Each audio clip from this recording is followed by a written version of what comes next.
오늘 우리에게 주시는 말씀 함께 보겠습니다. 오늘 우리에게 주시는 말씀 사도행전 15장 36절에서 41절의 말씀입니다. 신약성경 214쪽 사도행전 15장 36절에서 41절의 말씀, 우리 한 목소리로 하나님 말씀을 읽겠습니다. 며칠 후에 바울이 바나바로 말하되 우리가 주의 말씀을 전한 각 성으로 다시 가서 형제들이 어떠한가 방문하자 하고, 바나바는 바가라하는 요한도 데리고 가고자 하나 바울은 밤빌리아에서 자기들을 떠나 함께 일하러 가지 아니한 자를 데리고 가는 것이 옳지 않다 하여 서로 심히 다투어 피차 달라서니, 바나바는 바가를 데리고 배 타고 구로로 가고, 바울은 신라를 택한 후에 형제들에게 주의 은혜에 부탁함을 받고 나가 수리아와 빌리기아로 다니며 교회들을 견고하게 하리라. 아멘. 크로스 찬양 때 하나님께 찬양 드리겠습니다.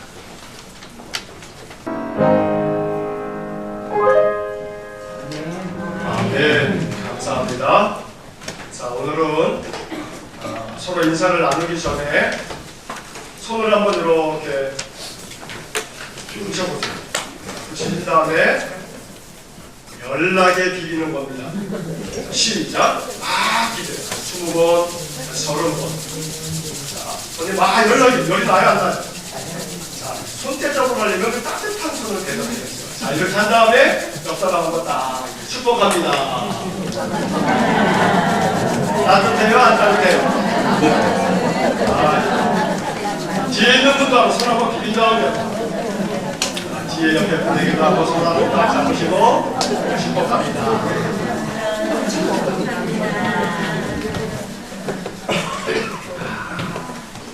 예배당에 나오셔가지고 나오실 때부터 시작해서 집으로 돌아가실 때까지 몇 시간 머무시는 동안에 지금 이 시간 좀 전의 모습이 제일 아름다워요. 지금 이 모습을 스냅 사진으로 딱 찍어가지고 각자에게 다 그 얼굴을 보내드리고 싶어요. 이 얼굴대로 사시라고. 한 주간도 사시느라고 애쓰셨습니다. 또 2월 한 달도 참 애쓰셨습니다. 이제 2월 마지막 주일입니다. 며칠 지나면 또 벌써 3월이 됩니다. 겨울도 지나고 이제 봄이 다가옵니다. 하나님의 은혜가 여러분들의 삶 속에 가정마다 더욱더 풍성한 그런 세 달, 3월을 또 맞이하실 수 있기를 간절히 축원합니다. 자, 우리가 오늘 네 번째 주일입니다. 관계 행복을 위하여 쭉 시리즈로 계속 말씀을 나누고 있습니다. 지난주 말씀 기억하십니까? 창세기 이야기를 읽었습니다. 창세기에 아담서부터 시작해서 창세기 맨 마지막 요셉에 이르도록 창세기에 나오는 그 많은 사람들이 관계에 있어서 성숙합니까? 미숙합니까? 미숙하기 그지 없어요.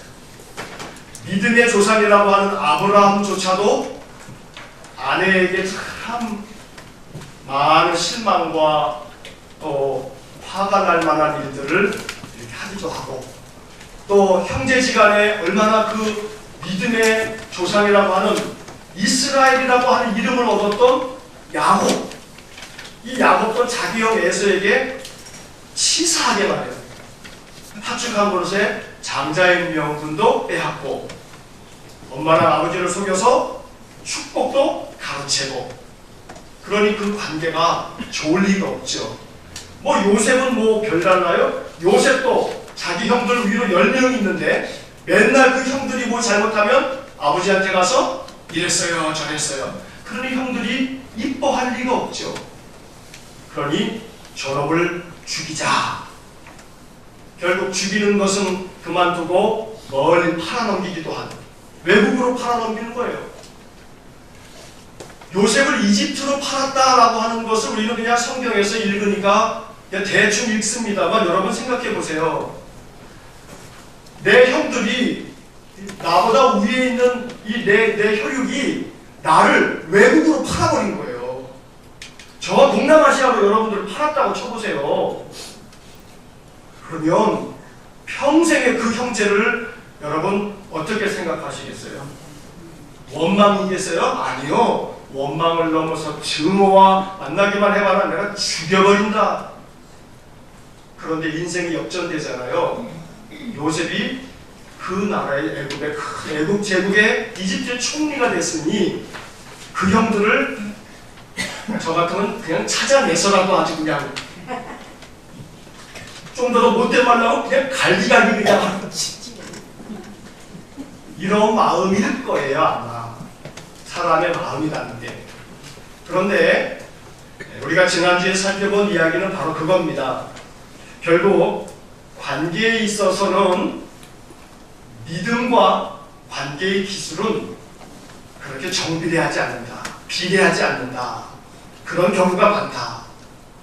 그러니 창세기에 나오는 많은 신앙의 인물들조차도 관계를 맺어감에 있어서 특히나 그들의 가족들 속에서의 관계들을 가만히 들여다보면 얼마나 미숙함이 가득한 사람들인가.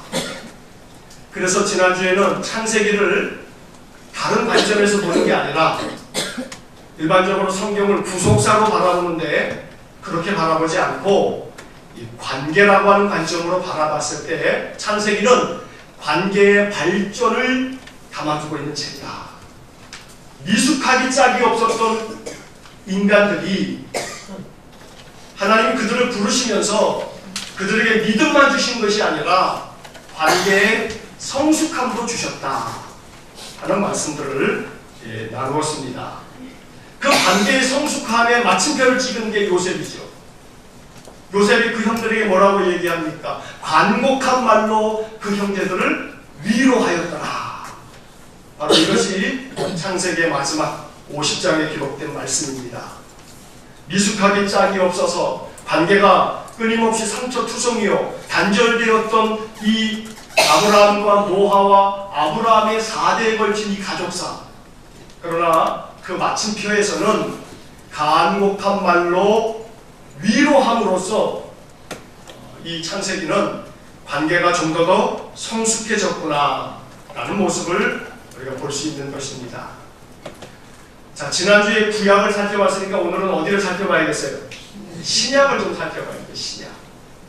신약의 인물들은 어떠냐 이 말이에요. 자, 신약의 인물들은 좀 나을까요? 구약을 지나왔으니 신약의 사람들은 예수님과 함께 했고 예수님 말씀을 배운 사람들이니까 좀 나을까요? 나을 것 같아요? 안 나을 것 같아요? 안 나아요. 안 나은 게 하나 없어요.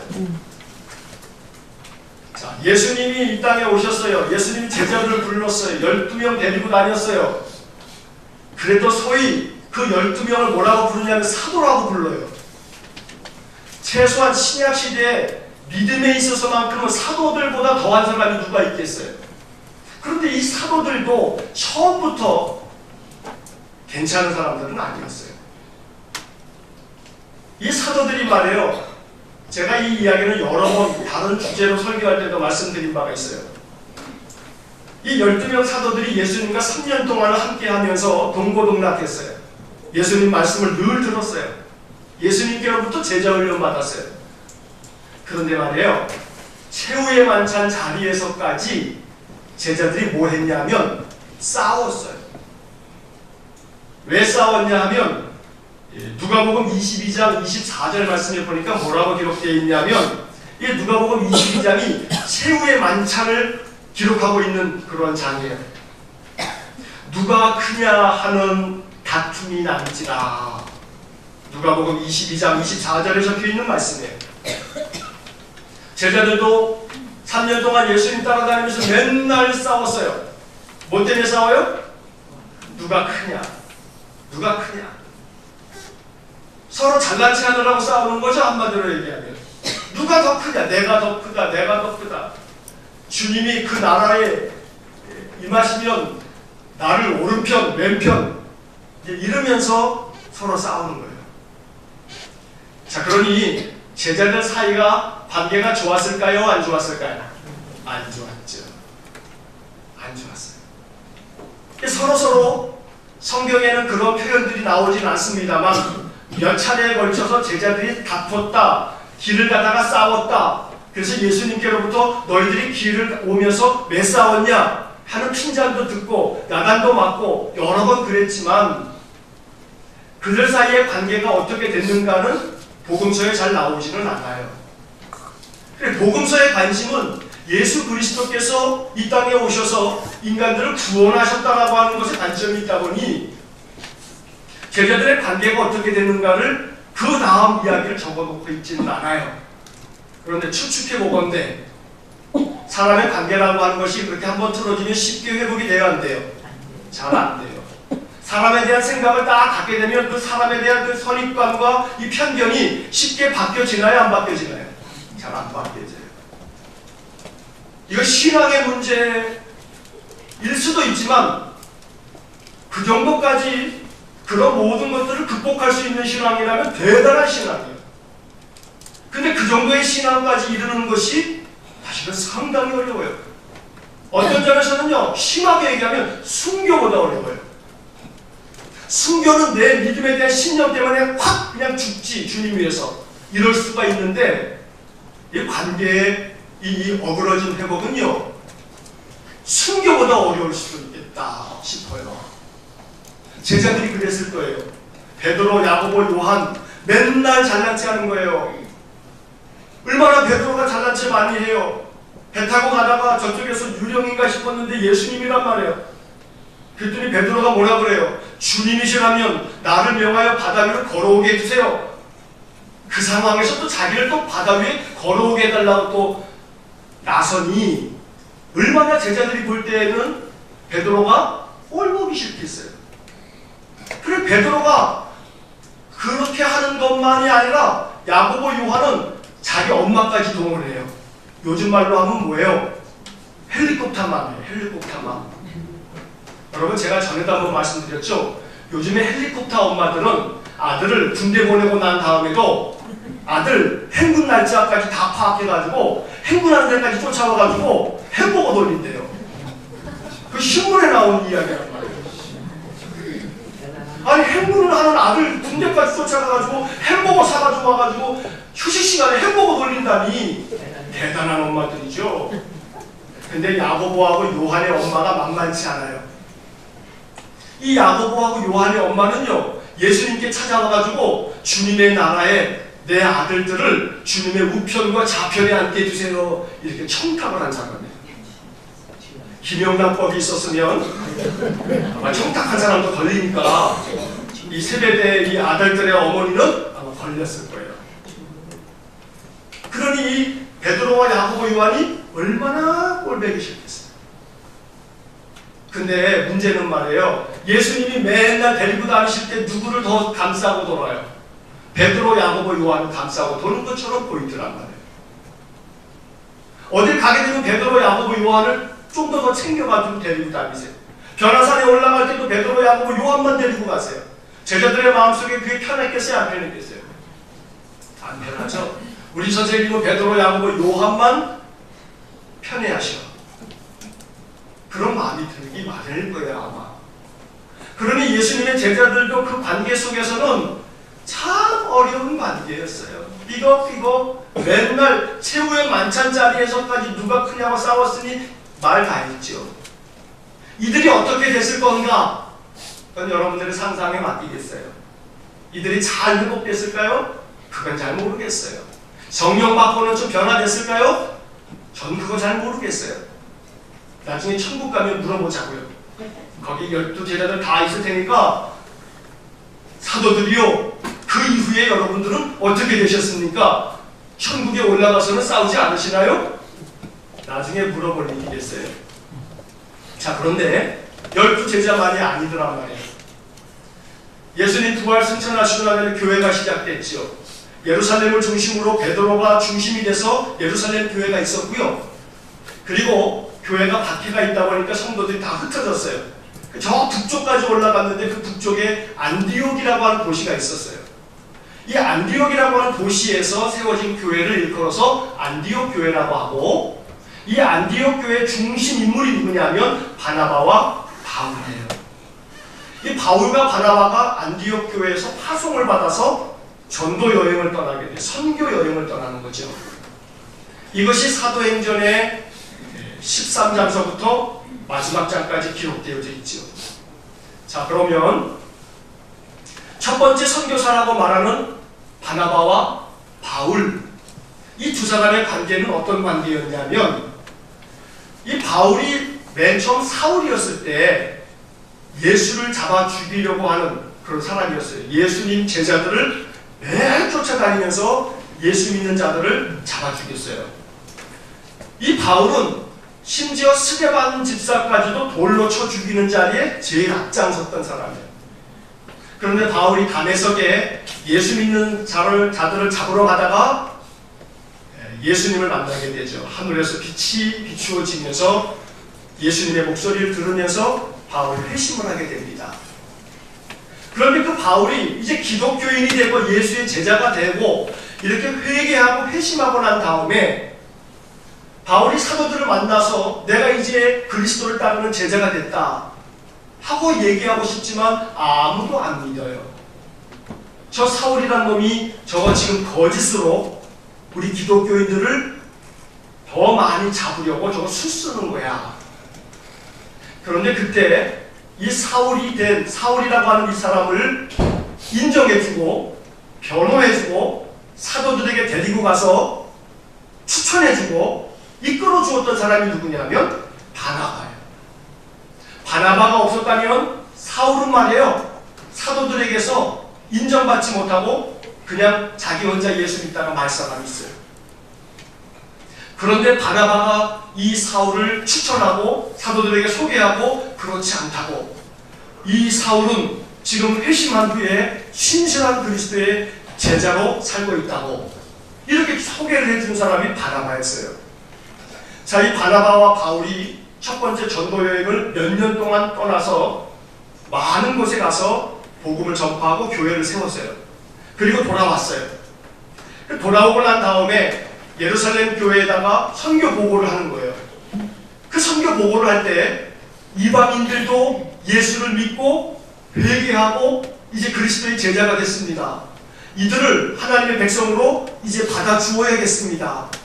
예루살렘 교회가 난리가 났어요. 구원은 바로 유대인에게만 있다 생각했는데 이방인들도 구원을 받는다니, 예수를 믿고 제자가 됐다니 믿겨지기가 어려운 거예요. 그러나 예루살렘 교회가 바울과 바나바의 보고를 다 듣고 이제 허락을 했어요. 이방인들이 음행을 하지 아니하고 우상에게 드려진 제물을 먹지 않고 몇 가지 것들을 이렇게 지키면 그들을 우리의 사도로, 우리의 제자들로, 우리와 한 형제로 받아들이자라고 이렇게 허락을 했던 거예요. 자, 그리고 난 다음에 이제 이야기가 오늘 여러분들이 사도행전에서 읽은 이야기입니다. 이 바울과 바나바가 안디옥에 돌아와서 며칠 지난 다음에 바울이 바나바에게 이야기했어요. 우리가 지난번에 가서 선교했던 많은 지역에 그 교회들 한번 다시 방문합시다. 그리고 방문을 해서 그들이 신앙 안에 바르게 서 있는지를 다시 한번 돌아보고 옵시다. 이래서 2차 전도 여행이 시작이 되는 건데 여기서 문제가 생겼어요. 자, 여러분들 오늘 읽은 사도행전 15장 한번 말씀을 다시 한번 보시겠습니다. 사도행전 15장 말씀에 36절과 37절을 한번 보시면, 며칠 후에 바울이 바나바더러 말하되 우리가 주의 말씀을 전한 각 성으로 다시 가서 형제들이 어떠한가 방문하자 하고, 37절 바나바는 마가라 하는 요한도 데리고 가고자 하나. 38절을 다 읽겠습니다. 바울은 밤빌리아에서 자기들을 떠나 함께 일하러 가지 아니한 자를 데리고 가는 것이 옳지 않다 하여. 그래서 그 다음 39절에 보니까 서로 심히 다투어 피차 갈라서. 서로 심히 어떻게 했다 그래요? 다투었대요. 서로 심히 다투었어요. 왜 바울과 바나바가 싸웠냐면요, 이유는 좀 전에 읽은 37절의 말씀에 바나바는 마가라고 하는 요한을 데려가자. 마가복음을 쓴 마가예요. 마가 데려갑시다 그랬어요.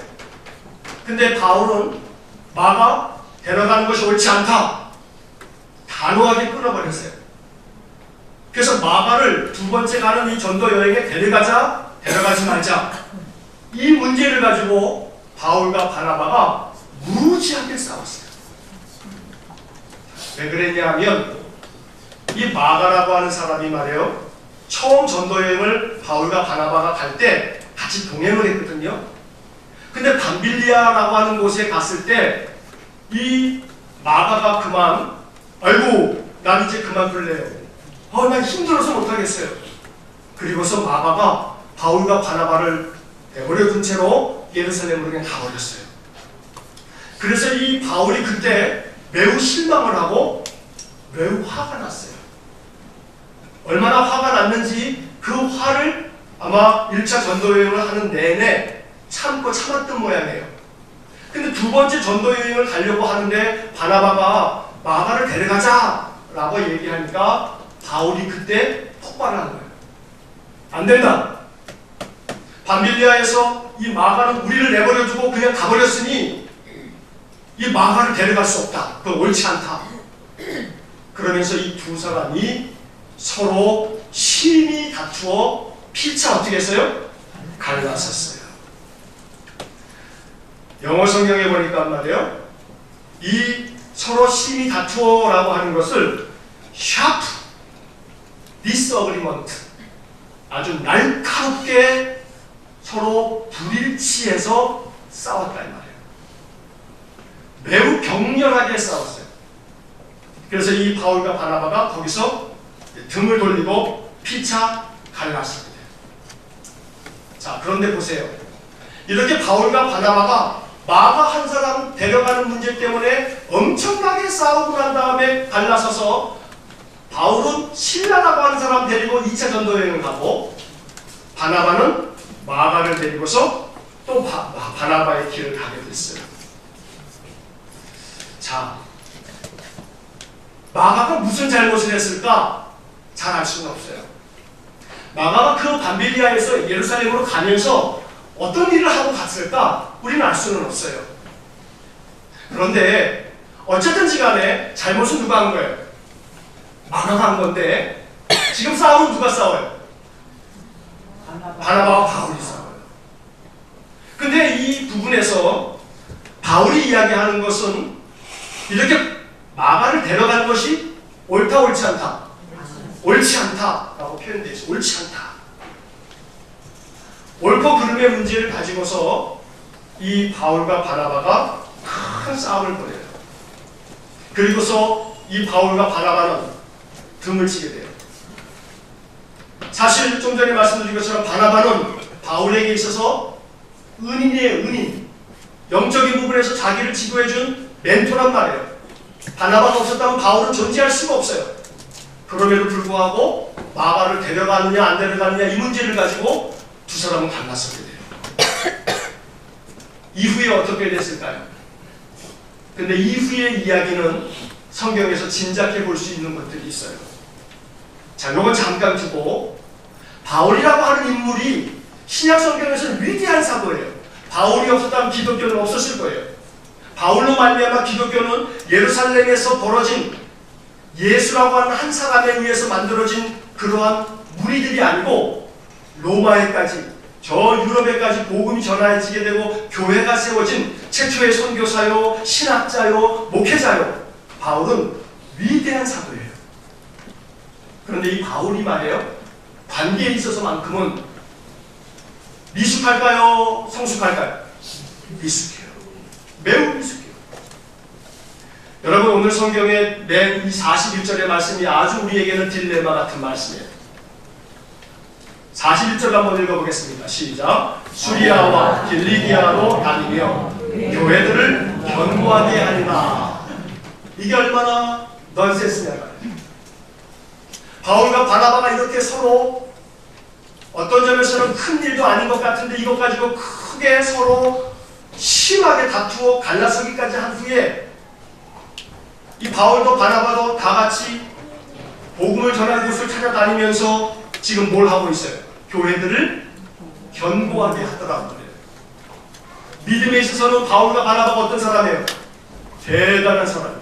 믿음에 있어서는 교회들을 견고하게 만들 만한 교회의 지도자들이에요. 교회의 지도자들임에도 불구하고 이 바울은 바나바와의 관계를 맺음에 있어서 매우 미숙한 사람이에요. 품을 줄 모르는 사람이에요. 용납할 줄 모르는 사람이에요. 바나바를 품는 것뿐만 아니고 마가를 품는 것도 품기 어려웠던 사람이에요. 이게 바울이었어요. 자, 바울을 또 한번 볼까요? 여러분, 사도 바울이 대단한 사람으로 우리는 알고 있죠. 그런데 사도행전의 인간적인 면모를 보면요, 바울의 인간적인 면모를 보면 바울도 별 수 없었군, 이렇게 여길 만한 일들이 많아요. 갈라디아서 2장을 보시면 여러분 주보 3면에 제가 중간 밑에 갈라디아서 2장 11절로 14절의 말씀을 세번역 성경으로 이렇게 옮겨놨어요. 한번 세번역 성경으로 11절부터 14절을 한번 읽어보겠습니다. 그런데 게바가 안디옥에 왔을 때 잘못한 일이 있어서 나는 얼굴을 마주보고 그를 나무랐습니다. 그것은 게바가 야고보가 보낸 사람들이 오기 전에는 이방 사람들과 함께 먹다가 그들이 오자 할례받은 사람들을 두려워하여 그 자리를 떠나 물러난 일입니다. 나머지 유대 사람들도 그와 함께 위선을 하였고 마침내는 바나바까지도 그들의 위선에 끌려갔습니다. 나는 그들이 복음의 진리를 따라 똑바로 걷지 않는 것을 보고 모든 사람 앞에서 게바에게 이렇게 말하였습니다. 당신은 유대 사람인데도 유대 사람처럼 살지 않고 이방 사람처럼 살면서 어찌하여 이방 사람더러 유대 사람이 되라고 강요합니까? 자, 이게 갈라디아서 2장 11절에서 14절의 말씀이에요. 자, 이 말씀이 어떤 이야기인지 여러분 들어보세요. 이 안디옥 교회에는 바나바와 바울이 지도자라고 그랬잖아요. 그런데 이 베드로가, 게바는 베드로인데 베드로가 안디옥 교회를 한번 방문할 일이 있었어요. 그래서 안디옥 교회를 찾아갔는데 그때 갔을 때 이 베드로가 잘못한 일이 있었어요. 그래서 그 잘못한 일이 있어서 이 바울이 베드로를 얼굴을 마주보고 그를 어떻게 했다고 그랬어요? 나무랐다고 그랬어요. 누가 더 나이가 많은지는 정확하게 알 수는 없겠지만 말이에요. 얼굴을 마주보고 이 바울이 베드로를 나무란 거예요. 왜 나무랬냐 하면 바울이 찾아갔더니 이 베드로가 이방인들하고 같이 음식을 먹고 있다가 그 다음에 바울이 찾아가니까 안 먹고 있는 것처럼 싹 피하더란 말이에요. 이방인들하고 베드로가 열심히 음식을 잘 먹고 있다가 바울이 찾아가니까는 자기는 이방인들하고 어울리지 않은 것처럼 그렇게 싹 행동을 하더란 말이에요. 그러니까 이 바울의 눈에 그것이 옳지 않게 보인 거예요. 그래서 그 자리에서 이 바울이 당신이 그러면 되겠냐고, 그러면서 오늘 이 세번역 성경에 보니까 뭐라고 이야기합니까? 베드로에게 당신 위선자구만, 이렇게 말하는 거예요. 심지어는 13절 말씀에 보니까 나머지 유대 사람들도 그와 함께 베드로와 함께 위선을 하였고 마침내는 누구도요? 바나바까지도 그들의 위선에 끌려갔습니다, 이렇게 말하고 있어요. 그러니까 이 갈라디아서의 내용을 보면 바울은 베드로도 또 바나바도 다 싸잡아가지고 지금 뭐라 그러는 거예요? 위선자다, 이러는 거예요. 이방인들하고 있을 때는 음식 잘 먹다가 유대인들이 찾아가면 자기들은 안 그런 것처럼 그렇게 행동하는 위선자다, 이렇게 갈라디아 교회에 편지까지 보냈단 말이에요. 그러니까 아직까지 이 갈라디아서를 쓸 때까지 바울과 바나바가 관계가 좋아진 거예요, 안 좋아진 거예요? 아직도 안 좋아진 거예요. 바울을 가만히 보면 베드로에 대해서도 이렇게 얘기하죠. 그냥 앞에다 대놓고 말해요. 심지어는 14절에 보니까 나는 그들이 복음의 진리를 따라 똑바로 걷지 않는 것을 보고 모든 사람 앞에서 게바에게 이렇게 말했습니다. 모든 사람 앞에서. 이쯤 되면 바울이 어떤 성격을 가지고 있는 사람인지 짐작하시겠죠. 바울이 사람들과의 관계를 잘 맺은 것 같아요? 못 맺은 것 같아요? 잘 못 맺은 것 같죠. 같은 얘기라도 이렇게 안 하면 사람들이 편한 마음으로 잘 그 권면을 들었을 텐데, 그러니 이 바울이라고 하는 사람이 신앙적으로서는 굉장히 위대한 사도임에 틀림없지만 인간적인 면에 있어서 그가 사람들과의 관계를 맺어감에 있어서는 미숙하기 그지없는 사람이에요. 자, 그러면 바울이 어떻게 변했을까요? 바울이 이 상태 이대로 계속 갔을까요? 아니에요. 창세기에 나오는 인물들이 요셉에 이르렀을 때 성숙한 모습으로 강독한 말로 위로할 줄 아는, 품을 줄 아는 그런 사람이 되는 것처럼 바울도 마찬가지. 바울이 어떻게 변화가 되어지냐 하면, 바울이 이 갈라디아서를 쓸 때에는, 그리고 지금 사도행전 15장에 바나바와 갈라설 때에는 바울이 젊었을 때예요. 바울의 초기의 모습이에요. 그런데 바울이 말년이 될 때는 이 모든 지난날의 자기의 미성숙함을 하나씩 해결해가는 모습을 우리가 볼 수가 있어요. 그래서 골로새서 4장 10절에 보게 되면, 골로새서는 바울이 감옥에 갇혀 있을 때 쓴 책이에요. 골로새서 4장 10절에 보면 이런 말씀이 나와요. 나와 함께 갇힌 아리스다고와 바나바의 생질 마가와 이 마가에 대하여 너희가 명을 받았으매 그가 이르거든 영접하라. 바울은 골로새 교회 교인들한테 편지를 하면서 마가가 너희들에게 이르거든, 마가는 어떻게 하라고요? 영접하라. 근데 그 앞에 표현해 보니까 마가도 아마 마음에 많은 변화가 있었나 봐요. 그리고 나중에 세월이 가면서 이 마가도 바울과 함께 열심히 동역하다가 마가도 역시 어떻게 돼요? 바울과 함께 감옥에 갇혀요. 그리고 이 마가를 골로새 교회에 보내면서 이 마가가 너희들에게 이르거든 마가를 영접해라. 자, 그렇다면 바나바와 바울이 크게 심히 다투어서 갈라서기까지 했던 원인 마가에 대해서 이 바울이 지금 어떻게 하고 있어요? 이제는 영접해라. 마가가 너희들에게 이르게 되면 영접해라. 그러면서 그 다음에 뭐라고 얘기하냐면, 디모데 후서 4장 11절에 보면, 디모데 후서는 바울이 죽기 전에 마지막으로 쓴 책이에요. 근데 마지막에 쓴 이 디모데 후서 4장 11절에는 바울이 이런 말까지 해요. 누가만 나와 함께 있느니라. 내가 올 때에 마가를 데리고 오라. 그가 나의 일에 유익한다. 마가가 자기에게 이제 유익한 사람이라. 바나바하고 싸울 때는 마가를 뭐라고 생각했어요? 그 나쁜 놈. 왜 그와 함께 가려고 합니까? 안 됩니다, 바나바요.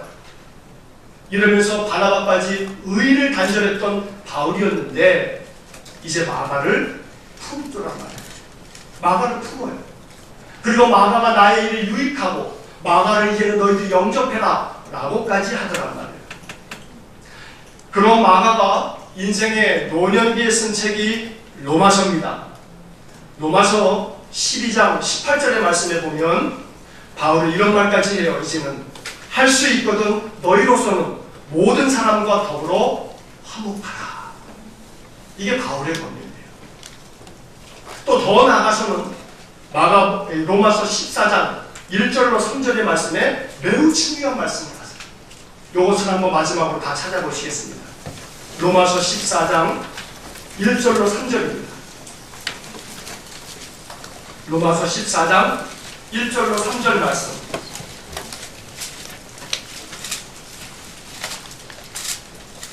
로마서 14장 1절부터 3절까지의 말씀, 신약성경 258쪽입니다. 우리 함께 읽겠습니다. 믿음이 연약한 자를 너희가 받되 그의 의견을 비판하지 말라. 어떤 사람은 모든 것을 먹을 만한 믿음이 있고 믿음이 연약한 자는 채소만 먹느니라. 어떤 자는 먹지 않는 자를 없이 그렇게 말고 먹지 않는 자는 먹는 자를 비판하지 말라. 이는 하나님이 그를 받으셨습니다. 자, 이 말씀이 왜 중요하냐면 로마서는 갈라디아서를 쓴 다음에 한참 지난 다음에 쓴 거예요. 갈라디아서를 쓸 때는 좀 전에 보았던 갈라디아서 2장에서 바울이 누구를 위선자로 몰아붙이면서 사람들 앞에서 대놓고 책망을 했습니까? 베드로를 그랬죠. 베드로가 뭐 했다고요? 이방인들하고 먹다가 안 먹는 척 했다고. 그걸 가지고 얼굴을 마주보고 나무라기도 하고 사람들 많은 자리에서 아주 핀잔을 주고 그랬단 말이에요. 이게 바울이었어요. 근데 바울은 세월이 지나가면 갈수록 많은 신앙의 여정을 다 지난 후에 그의 인생의 노년기에 접어들면서 바울은 큰 신앙의 성숙을 이루어 갔어요. 그리고 로마서 14장에 이르렀을 때에는 어떤 사람은 먹는 것을, 모든 것을 먹을 만한 믿음이 있지만 어떤 사람은 그렇지 않은 사람도 있으니 먹는 자는 먹지 않는 자를 업신여기지 말고 먹지 않는 자는 먹는 자를 또 비판하지도 말고 믿음이 연약한 자를 너희가 받되 그의 의견을 비판하지 말라 라고 하는 그런 권면을 로마 교회에 보내고 있더란 말이에요. 이 깨달음이 사도행전 15장에 바울과 바나바가 헤어졌을 때 그때 이것을 깨달았다면 아마 바울은 자기의 멘토인 바나바와 더 큰 능력의 사역을 펼쳤을 거예요. 왜냐하면 이 바나바는 굉장히 위대한 사람이에요. 1차 전도 여행을 할 때 이렇게 갈라서기 전에 말이에요.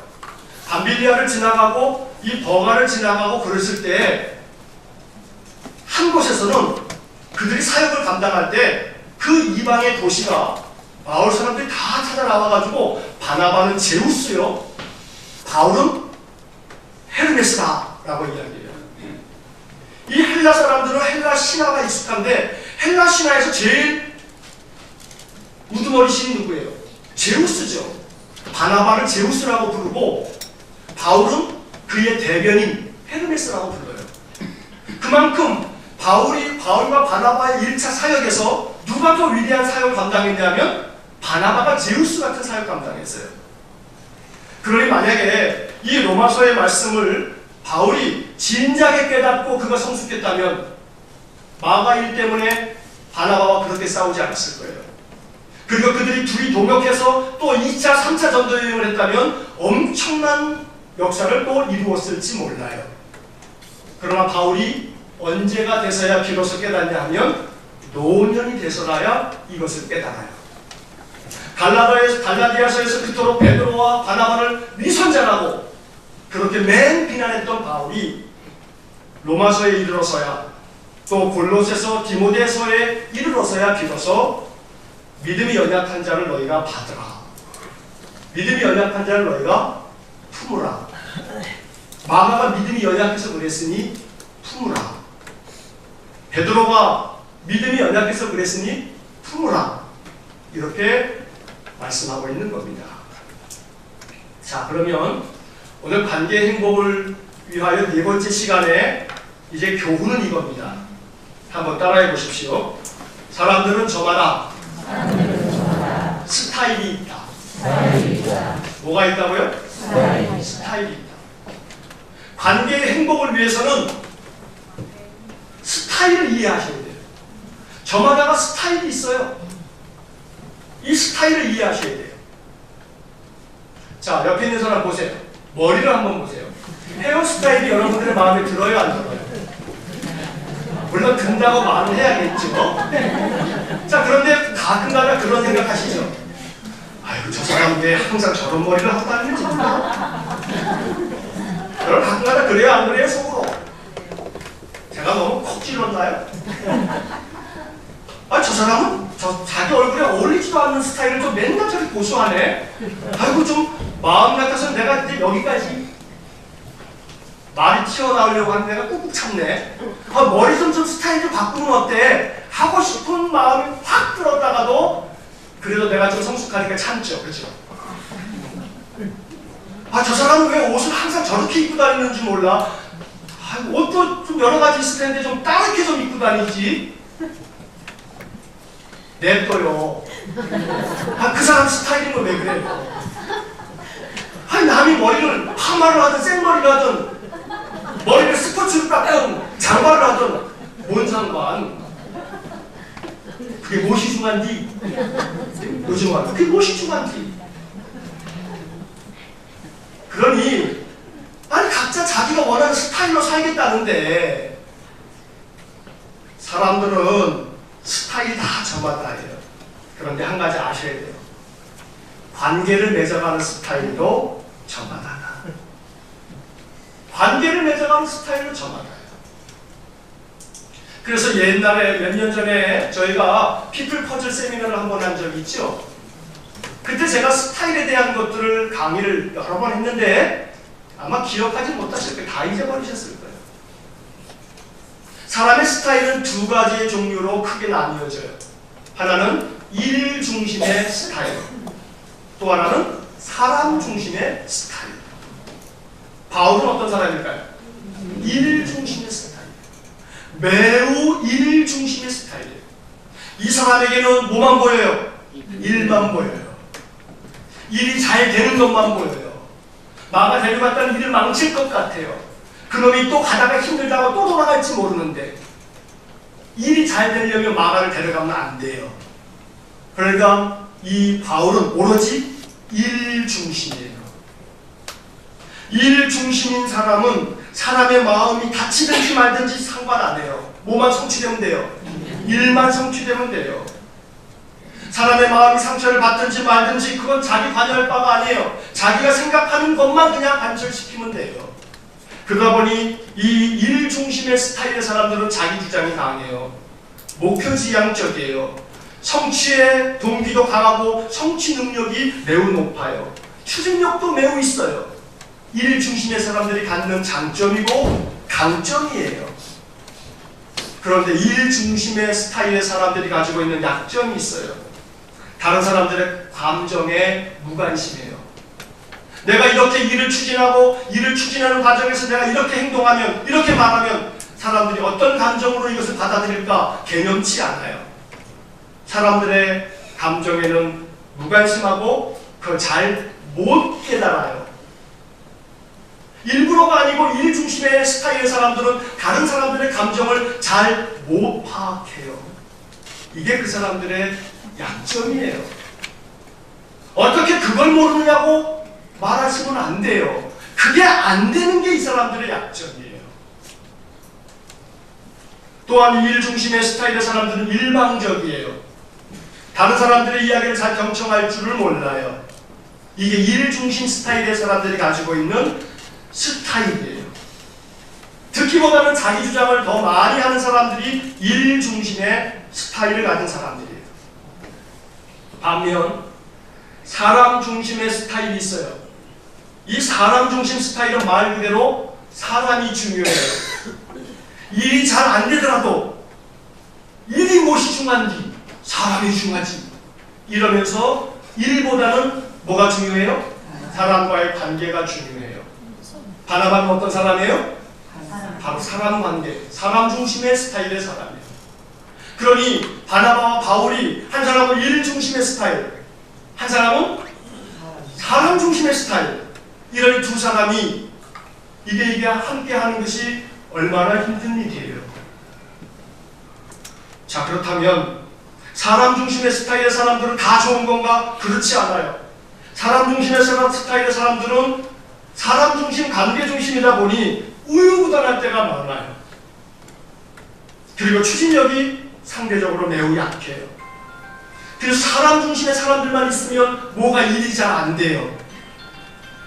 그래서 일 중심의 스타일과 사람 중심의 스타일의 사람들이 조화롭게 구성되어지면 그 어떤 조직도 사회도 건강하게 그 사회가 이루어져 가는 거죠. 결론은 뭐냐면 일 중심의 스타일의 사람도 사람 중심 스타일의 사람도 다 필요하다. 다 필요하다. 일 중심의 스타일 사람은 사람 중심 스타일 사람들을 보면 답답하게 여겨요. 사람 중심 스타일은 일 중심 스타일의 사람들을 보게 되면 참 저 사람 못된 사람처럼 보여져요. 의도가 매우 악해 보여요. 근데 여러분들은 아셔야 돼요. 스타일을요, 자기 마음대로 잘 못 바꿔요. 송구스럽습니다만 어르신들 계신데 죄송합니다.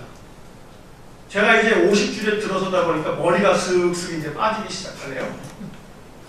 그래서 이제 미용실에서 머리를 이렇게 다듬는데 그 미용사 아저씨가 저한테 그런 얘기를 해요. 선생님, 이렇게 보니까 요 가르마를 한 요쪽이 좀 더 빠집니다. 그러면서 한다는 말이 가르마를 바꿔보세요. 그러면 요쪽에만 가르마를 계속 하기 때문에 여기가 더 많이 숱이 없어요. 가르마를 바꾸세요. 그러면 좀 나아요. 그러더라고요. 그래서 제가 그 얘기를 오 그렇겠구나 동의가 돼서 그 다음날부터 가르마를 한번 바꿔봤어요.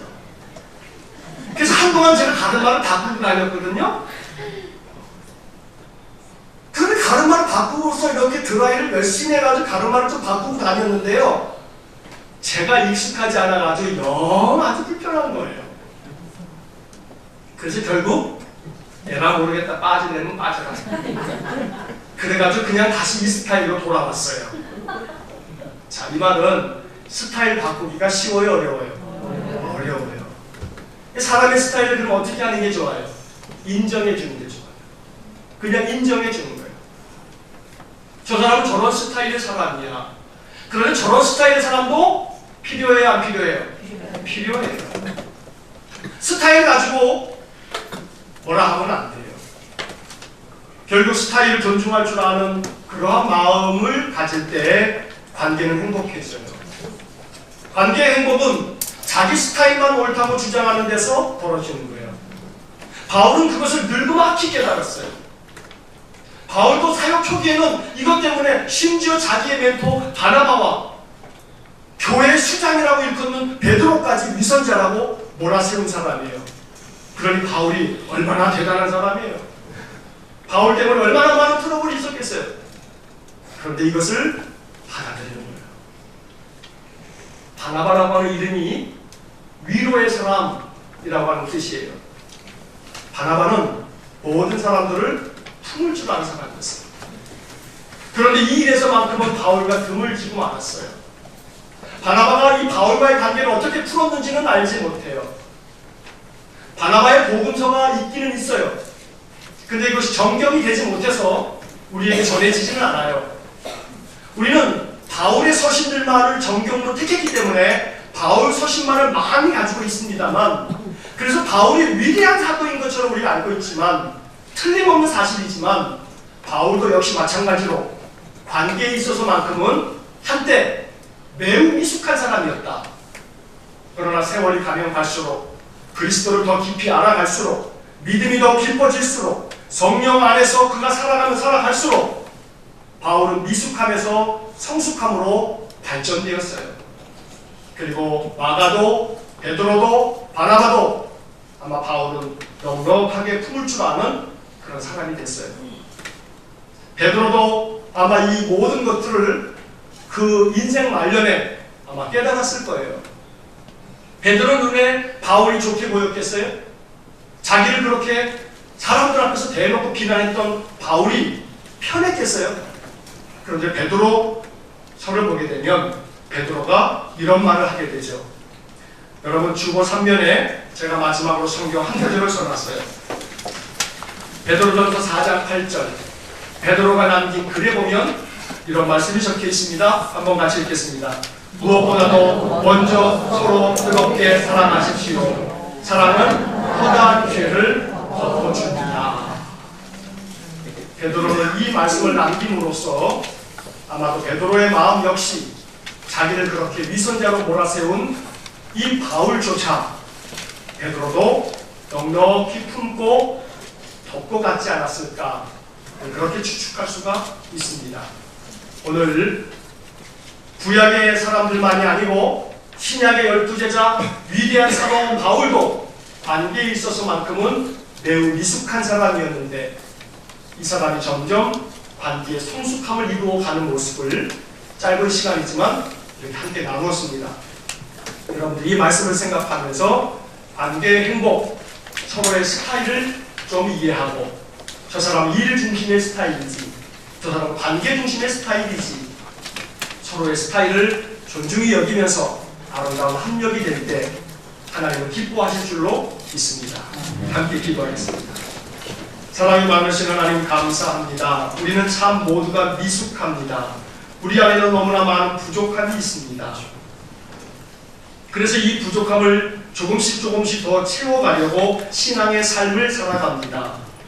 우리의 마음이 보다 더 성숙되어지기를 위해서, 우리의 신앙이 보다 더 성숙되어지기 위해서 우리 말씀을 통해서 하나님의 뜻을 배워갑니다. 관계의 행복을 위해서 정말로 필요한 것 중에 하나는 다른 사람의 스타일이 나의 스타일과 다를 때에 사람들의 스타일을 그대로 인정해주고 받아주고 품어주고 이해해줄 줄 아는 보다 크고 넓은 마음을 우리 모두에게 허락하여 주옵소서. 가정생활을 할 때 가족들과의 관계에서도, 일터에서, 직장에서 사람들과의 관계 속에서도, 교회에서 신앙생활을 하면서도 역시 마찬가지로 우리의 모든 삶 속에서 사람들과의 관계 속에 저들의 스타일을 잘 이해하고 헤아리고 품어줄 줄 아는 보다 더 성숙한 믿음의 사람, 덕이 있는 믿음의 사람들 되게 하여 주옵소서. 이 말씀에 내가 어찌 순종할까? 이 말씀을 나의 삶에서 어떻게 이루어갈까? 더 깊이 생각하고 묵상하고 결단하고 헌신하는 저희 모든 성도들 되게 하여 주옵소서. 예수님 이름으로 기도하옵나이다. 아멘.